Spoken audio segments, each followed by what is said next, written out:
a reference to tattooing in Steve's original script, but it wasn't a major sort of metaphorical pivot point of the movie at that point. Viggo Mortensen, who really is an incredible researcher, sent me a book about the idea that in Russian prisons you don't exist if you don't have tattoos. Your whole life story is written on your body, your criminal history, everything about you, and you're not trusted if you don't have these tattoos that can be read by people in prison, and so they can see who you are, what you are. This book, plus a documentary called The Mark of Cain on Russian prisons and the tattooing that goes on in the prisons, really altered our perception of what the movie was. And in the rewrites that Steve did with me, suddenly the tattoos really crystallized a lot that had been kind of there almost in the script, but not quite. The tattoo element of the film is based on the reality of an organisation called the Vorvy which is the Russian mafia. A very organised, very tight-knit group of people who express their rank and their history through tattoos. And typical symbols for War of Zakoni, it's a stars. It's like if you're an officer or if you're a general, you have a certain star on your epaulette. So you tell Russian desk, you'll have seen stars over my heart. If you want to put a star of the War of Zakoni on your chest without a permission, and I am War Zakoni, I will give an order to my people just to come to you, or I will do it myself with a knife, and I will chop it off those pieces of a skin with those stars, because you do not deserve to have them. Your war at рождения. Stars a fucking birthmark for me. If you're a thief, you have a certain tattoo. If you've committed a murder, you have a certain tattoo. But it's much more complex than that. There's a whole language which is expressed through tattoos, and what I've tried to do is use that in the film.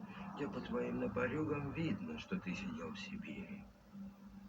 И что ты был вором. There's a scene, I call it the interview with the vampires, you know, when the criminal higher-ups, when they're asking these questions, the reason the man is sitting there in his underwear in front of these guys in suits, it's not just because it's David Cronenberg and he's going to make a weird scene. It's so that they can look at his tattoos. And if they want to question anything on his body, they can. And if there's any tattoo on your body that you can't answer for, you're in trouble. Semyon recommends these places for business meeting because you can see what tattoos a man has. There are people who have done studies of the whole language of it. They're mostly tattoos which are done in prison, and there are a couple of very good books about that. But again, Viggo spent a lot of time with people who live in this world, making sure that the tattoos that he had are dead right. There's an attention to poetic language, to history, and a lot of religious motifs, but they most often don't really have a lot to do with religion. The crucifix that I have on my chest just denotes that I am a thief in good standing. It doesn't really have anything to do with Jesus, necessarily. The church on my back, the 3 domes represent 3 different prison sentences, you know. But that's something that those guys would see and know. Just like a spider, if it's climbing upwards, it means one thing. If it's climbing downwards, it means another thing. You're either continuing to be in crime or a certain kind of crime, or you've said, no, I'm not doing it anymore. The designers on this film have done a fantastic job of getting everything exactly right. So when Viggo takes his shirt off, someone who really is a member of that organisation would be able to read what he's done. Most of the phrases are either exactly or similar to ones I've seen or seen pictures of. There's one that says, "Let all I have lived be as if it were a dream." I wouldn't want to do it over again. It's kind of what it's saying, I suppose, but it's a beautiful way of expressing. And then some are just amusing. On the instep of my right foot, it says, "Where are you going?" And on the other foot, it says, "You know, what the fuck do you care?" That's really funny. It's like you don't even have respect. One foot doesn't even have respect for the other, you know. This is something we ended up doing a version of, you know, Stefan did something. This is something I sent to him. Basically, in Russian, it says, "I wait." In other words, don't forget about me, no matter who you are.